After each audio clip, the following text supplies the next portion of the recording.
So long as these problems are not solved, so long as ignorance and poverty remain on earth, these words cannot be useless. These are the words which preface the 6th of 7 broadcasts based on Victor Hugo's great novel, Les Miserables. WOR and the Mutual Network present Orson Welles, distinguished young author, actor, and director, in an adaptation of the book which he has created especially for radio. Each episode portrays some development in the progress of Jean Valjean, a role played by Orson Welles, who is also heard as he reads the narrative passages. Les Miserables. The story of Jean Valjean and Inspector Javert.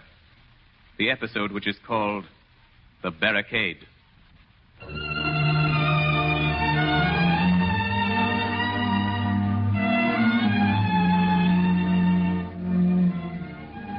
Official order, delivered under seal, March 9th, 1821. Inspector Javert will seize the body of Monsieur Madeleine, the mayor of Montreux, who has identified himself this day in court as the discharged convict, Jean Valjean.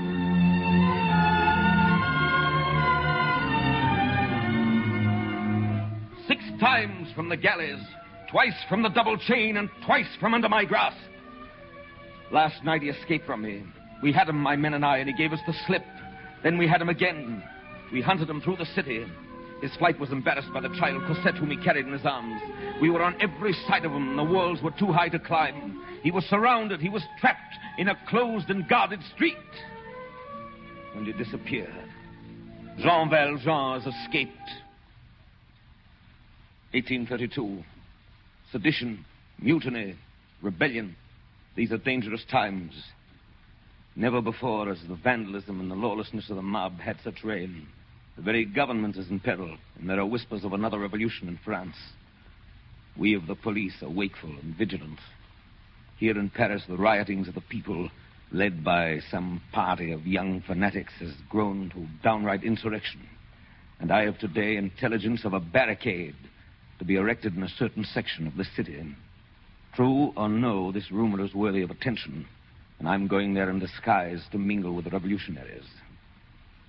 Today, June 6th, is the anniversary of Jean Valjean's escape. It's the date of my failure as a police officer. 30 years now I've been in this service. All this time, I've devoted to police duty the strictest honesty and watchfulness and discipline. I've given it my mind, my heart, and my hope. I've made it my whole life. But so long as this man, Valjean, remains alive and free in the world, my purpose is thwarted. My honor is a joke.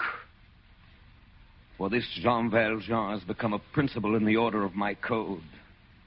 He is all that must be checked. He is crime. Worse than that, he is license. It's 12 years since I've seen him. I shall see him again. I shall know him when I see him, and he shall not escape. Once Valjean forgave me, I shall not forgive him.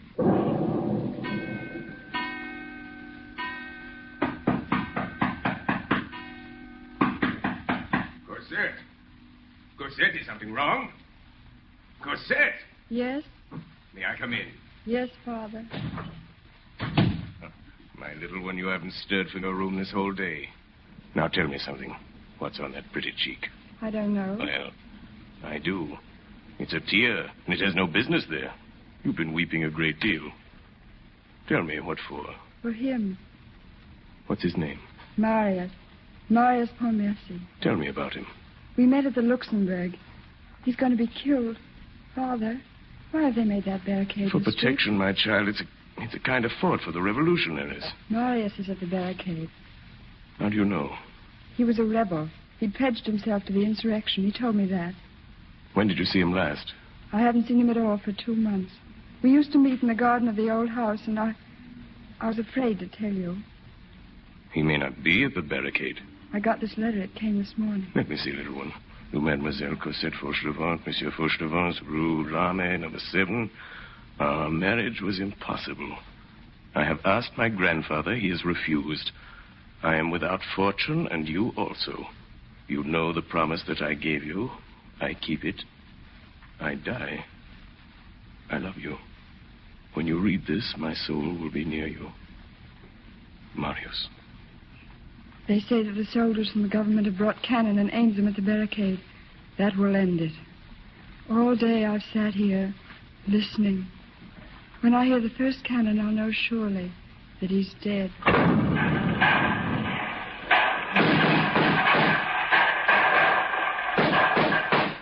You there on the barricade! Do you wish to speak to us? Surrender quietly and perish your prisoner, and we'll give you fair trial. It is you who are on trial. Give up your prisoner, the police inspector. What are your terms? Our prisoner is not a hostage. He is a spy, a policeman who masqueraded as one of us. He will be executed before the last of us. We have no terms. Down the discharge!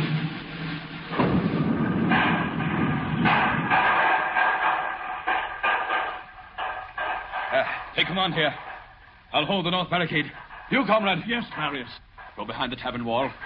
Our prisoner, the police spy, is tied back there to a table. Shoot him. Yes, Marius. Goodbye. Goodbye, Marius. Goodbye, Marius. That's a brave man, comrade. Yes, that's a brave man. He has no fear of death. It's almost as though he were in love with her. There's one whom Marius loves more than death. He must be safe for her. Indeed? Who are you? I am her father. Father of Cosette? What are you doing here? How did you get into the barricade? No matter. I've come to save your comrade. He must not know that I'm here. Sound the discharge!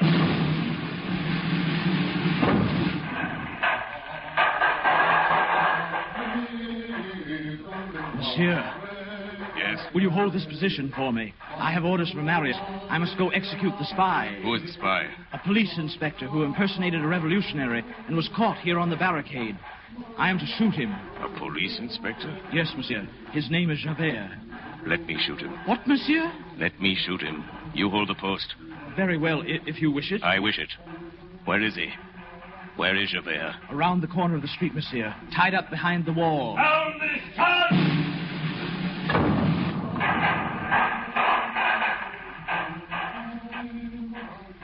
Jean Valjean. Javert. I might have expected this. To find you here amongst vandals and insurrectionists. Amongst cutthroats and destroyers of public property. God, this is as it should be. Well, hurry up. I'm tied. You've got a gun. Justice is chained and the convict is free. Go on, Jean Valjean, you've got a gun. Why did you do that? Why did you do that? Jean Valjean, why did you fire that gun in the air? Have you got a knife? I knew it. Assassin. Where is your knife? In the side pocket of my coat. Assassin. Knifer. I knew you'd use a knife. You're cutting my ropes. Why are you doing this? Well, I'm unarmed. Take your revenge. You may go. What do you mean? The back streets are open. You're known to the army. They'll recognize you and you'll be safe. There's none here but us. You fool. Let me go and I'll get you. You know that. Alive or dead, I'll get you. I don't expect to leave this place. But if I should, you could find me under the name of Fauchelevent in the Rue de l'Armée, number 7. Fauchelevent. Rue de l'Armée. Why don't you kill me? Number 7. Number 7. I'll come for you. I'll be waiting.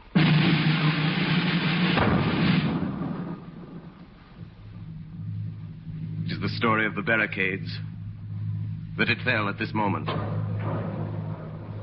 Everywhere was the terrible confusion of death and defeat. Jean Valjean found Marius unconscious, horribly wounded, covered with blood, but still breathing. He threw the boy on his shoulder and ran to the far end of the street. But for the silent dead of the insurrection, this place was deserted. Here was peace, but no safety. Here was silence and no exit. Here were no walls to climb, no passageways, no alleys. Here was a momentary island in the midst of the armies of France. 12 years before, Jean Valjean had been hunted down and trapped in a closed street. The child Cosette was in his arms. Now he carried her lover. He had looked up that night and seen the rope of a street lamp and found safety. Now he looked down and found there at his feet an iron door in the pavements. With Javert's own knife, he pried open the grating. In another instant, he lowered Marius and himself through this opening and was under the streets. Jean Valjean was in the sewers.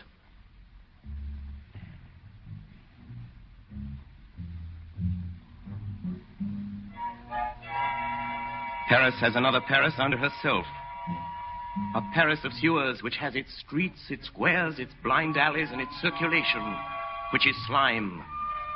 The sewer is the conscience of the city. In this lurid place there is darkness, but there are no secrets. Underneath these vaults we breathe the enormous fetidness of social catastrophe. We see reddish reflections on the corners. There flows a terrible water in which bloody hands have been washed. It was in the sewer of Paris that Jean Valjean found himself. In a moment, he had passed from broad day to obscurity, from noon into midnight. His first sensation was blindness. He reached out his hand and touched the wall and realized that the passage was narrow. He slipped in the water. A whip of fetidness informed him where he was. The frenzied storm of murder which was raging a few feet above him reached him as a stifled and indistinct rumbling. Then suddenly, Jean Valjean had reached an angle of the sewer, and he saw before him at the extremity of the passage a light. It was a good and white light. It was day. He saw the outlet. He felt exhaustion no more. He felt Marius's weight no longer. He ran rather than walked. He reached the outlet. There he stopped. The arch was closed by a grating. A grating held in a stone frame by a stout lock. The grating did not stir. Its lock held fast. And suddenly Jean Valjean knew that a man was there, standing beside him, waist deep in the water. A man standing in the darkness. I've been waiting for you. It was Javert. You got here sooner than I expected. Inspector Javert? Yes, Jean Valjean. Grant me one favor. This boy is dying. Before you take me to prison, help me to carry him to his home. There's a carriage waiting on the beach.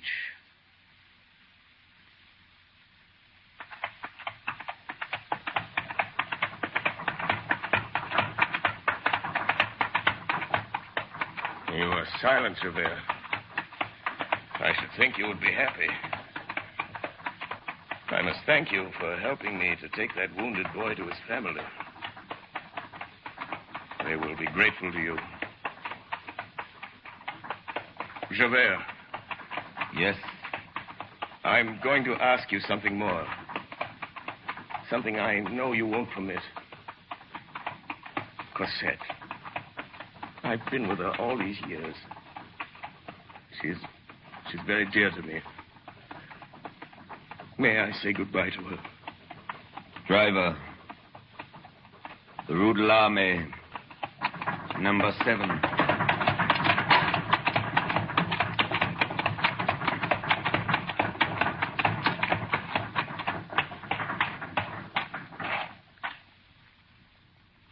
Well, here's your home.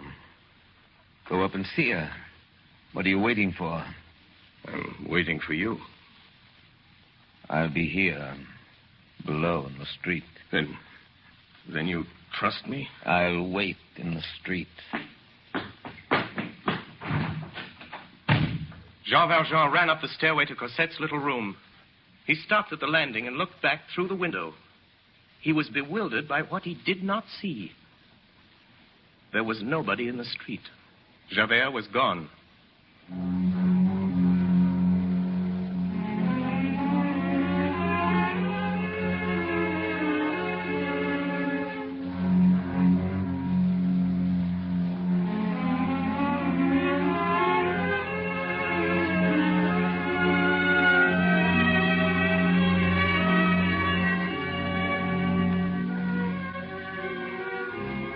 What was the story of Javert? Javert made his way with slow steps from the Rue de l'Armée. He plunged into the silent streets. Still, he followed one direction. he took the shortest route toward the Seine. There had been a new thing, a revolution, a catastrophe in the depths of his being. One thing had astonished him, that Jean Valjean had spared him. And one thing had petrified him, that he, Javert, had spared Jean Valjean. Where was he? He sought himself and found himself no longer. Destiny has certain extremities precipitous upon the impossible, and beyond which life is no more than an abyss. Javert was at one of these extremities. Jean Valjean confounded him. All the axioms which had been the support of his whole life crumbled away before this man. A beneficent malefactor, a compassionate convict, kind, helpful, clement, returning good for evil, returning pardon for hatred, loving pity rather than vengeance, preferring to destroy himself rather than to destroy his enemy, saving him who had stricken him, kneeling upon the height of virtue, nearer the angels than men. Javert was compelled to acknowledge that this monster existed. An entire new world appeared to his soul. He perceived in the darkness the fearful rising of an unknown moral sun. Truths which he had no wish for besieged him. He saw what he had revolted at seeing. He felt that he was emptied, useless, broken off from his past life, destitute. Authority was dead in him. He had no further reason for existence. There was only two ways to get out of it. One, to go resolutely to Jean Valjean and return the man of the galleys to the dungeon. The other, Javert made his way with a firm step toward the post indicated by a lamp at one of the corners of the Place du Châtelet. On reaching it, he entered. There was a policeman there. Javert gave his name, showed his card to the sergeant, and sat down at the table of the post on which a candle was burning. There was a pen on the table, a leaden inkstand, and some paper in readiness for chance reports and the orders of the night patrol. Javert took the pen and a sheet of paper and began to write. This is what he wrote. From the notebook of Inspector Javert, some observations for the benefit of the service. First, I beg Monsieur le Préfet to glance at this. Second, the prisoners, on their return from examination, take off their shoes and remain barefooted upon the pavement while they are searched. Many cough on returning to the prison. This involves hospital expenses. Third, it is difficult to explain why the special regulation of the prison forbids a prisoner to have a chair, even on paying for it. Fourth, the prisoners called barkers, who call the other prisoners to the parlor, make the prisoner pay them 2 sous for calling his name distinctly. This is a theft. Fifth, for a dropped thread, they retain 10 sous from the prisoner in the weaving shop. This is an abuse on the part of the contractor, since the cloth is just as good. Sixth, it is certain that gendarmes are every day heard relating the examinations of those brought before the magistrates. For a gendarme who should hold such things sacred, to repeat what he has heard in the examining chamber is a serious disorder. Javert, inspector of the first class. June 7th, 1832, about 1 o'clock in the morning. Javert dried the fresh ink on this paper, folded it very carefully, like a letter, sealed it, wrote on the back a note for the administration, left it on the table, and went slowly out of the post. The glazed and grated door closed behind him. He crossed the Place du Châtelet and gained the quay. Here was darkness. Darkness complete.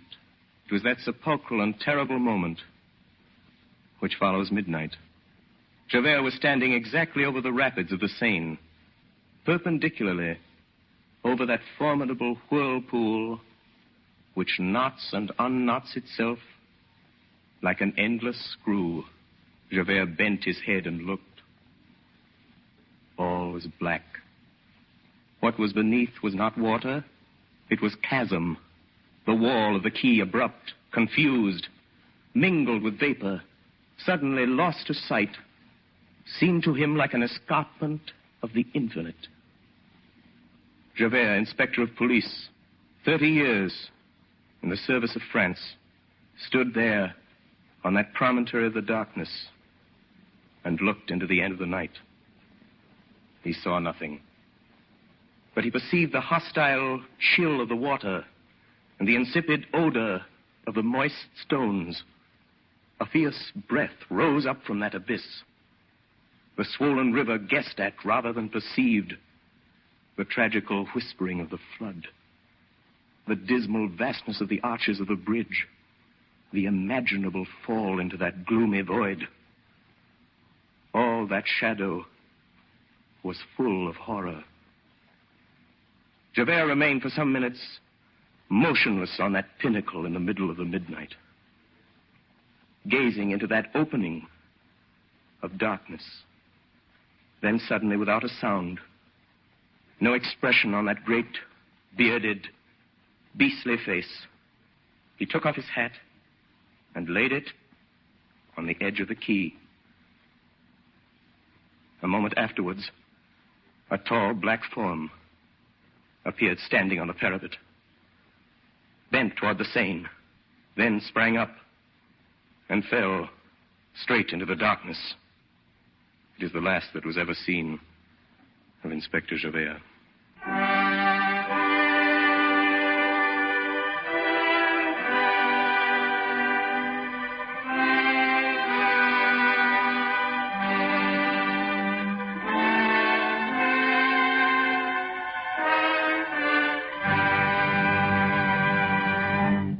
WOR and the Mutual Network have brought you Part 6 of Victor Hugo's absorbing masterpiece, Les Miserables, the episode which was called The Barricade. Orson Welles, distinguished young author, actor, and director, played the role of Jean Valjean and was also heard reading the narrative passages. Assisting Mr. Welles were Martin Gable as Javert, William Johnstone as Marius, Virginia Wells as Cosette, Ray Collins, Hiram Sherman, and others. Next Friday evening at 9:30 o'clock Eastern Daylight Saving Time, we shall present the 7th and final episode of Les Miserables.